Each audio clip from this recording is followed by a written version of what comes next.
Clearing up divorce waiting periods because so many people seem to get this wrong.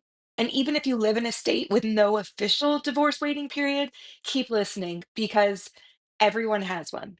So there are three different types of divorce waiting periods. There are two traditional types of divorce waiting periods, and then there's a third one that most people miss, but it matters in almost every state. So first, there's the post-filing waiting periods.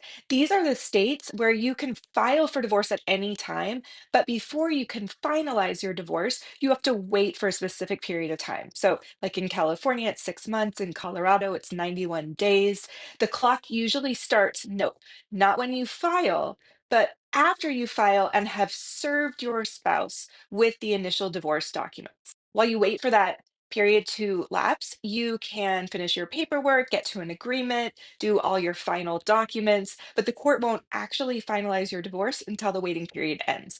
Also, something to note is that just because the clock runs out doesn't mean you're divorced. You still have to take steps to finalize.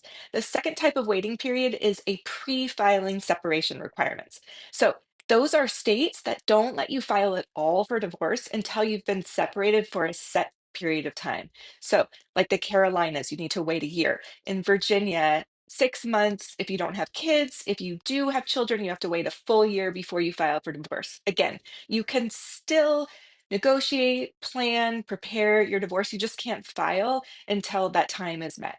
Now, third, this is the one most people don't know about. It's not called a waiting period, but it essentially is. In almost every state, after your spouse is served, after you've delivered the divorce documents, there's a response window, usually 20 to 30 days, sometimes up to 40. That time isn't for you. It's the window that your spouse gets to decide if and how they'll participate in the divorce. Miss this or misunderstand it or rush it, and your divorce will either stall or your documents will be rejected altogether.